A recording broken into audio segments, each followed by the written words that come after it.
Some type of a doctrine that said why an NAHREP member was different from another, and for years we've talked about this.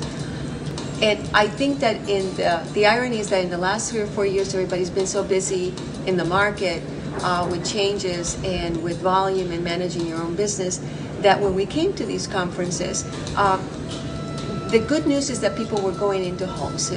People were working, so our practitioners were busy. People were getting into home ownership. I think that the code of ethics became critical today because the consequences, perhaps, of having been so busy is that a lot of things went under the rug in the industry. I, for one, have always been an advocate that this organization can make a difference in the industry because it's the only organization in real estate that actually allows other participants in the industry to come in and be part of the partners in the membership. So we have escrow, we have title, we have appraisers, lenders, and agents. And our mission is what drove to my heart, and the mission is to empower Hispanic home ownership. And it's social, it's political, and it's also real estate. So those are the things that actually made this organization thrive for me.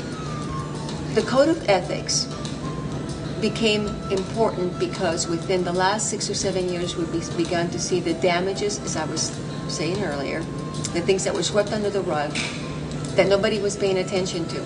I think when people, or the premise that people are making money in their investments of their homes, makes everybody has a feel good. The adrenalines are up and nobody's paying attention to what the real situations of their loans or their housing situations are. And of course, probably at the beginning of last June is when we started to see the first signs of people being in trouble. And I will tell you that in my own personal experience, it mostly was with investors. Latinos who thought they could become investors. The Latinos that were told they could become investors, that if they, pulled money out of their homes, that they could go and buy a second or a third property, but really given no business plan whatsoever. Come last June, their fixed rate on that investment property that they made went up. They run out of their savings to cover the negative, and everything has just blown apart.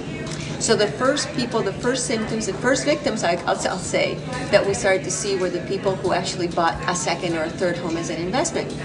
And of course, in seeing that, it was easy to tell that there were going to be other consequences coming from people even in their owner occupancy. We tried to prepare some of our borrowers for that adjustment that was coming. What we didn't know was that the investor market that was going to fall quickly would have an impact on the owner occupancy. And so therefore, by the time when we got to try to refinance the properties of those people who were living in their home, it was a little too late because the values had been lost. And by this point, what we're hearing, the credit crunch had, exploded, and the loan products weren't there for them anymore. So it's been like a tidal effect, if you will. In fact, I started calling this a tsunami mortgage last year. And I believe that it's still coming. I think there's a lot of loans out there, a lot of people who are in trouble that the industry still doesn't understand that they're in trouble. And a lot of them are the people who have negative amortization loans who've been making their payment on time because it's the minimum requirement. But at one point or another here, their principal is going to be up so high that they're going to be forced into making a principal and interest, and they will lose the home that they've had 10 or 15 years. So we've had a complexity in the market as to who's in trouble and for why. There's consumer fault. There's consumer fault in the sense too that if they only went in to buy a home to have money in the next couple of years, that was a problem. If they went into a home with zero down and possibly not the best credit, there were consequences that were going to come, and if they didn't prepare, they're going to be suffering those consequences. But we all have to accept fault. The whole industry, it's a systemic problem that goes from the very top to the very bottom.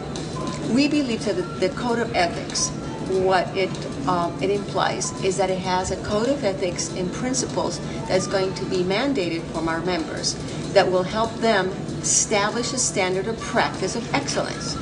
That means that you sign up for the code of ethics. It says that any consumer who comes to you will get a degree of excellence that they will not find anywhere else. We define this code of ethics to get rid of the gray zones. In our industry, particularly in lending, as I am a lender, there are a tremendous amount of gray zones, meaning that you can You can leverage your loan to make you a lot of money, or you can leverage a loan to be the right tool for the borrower. Both of those are legal. So the issue becomes is that if we leave it up to people to make that judgment, and they're in need of money, you know, we all have to make a mortgage payment ourselves. And, you know, if I can make a lot more money out of this loan by doing it this way, where's my code of ethics?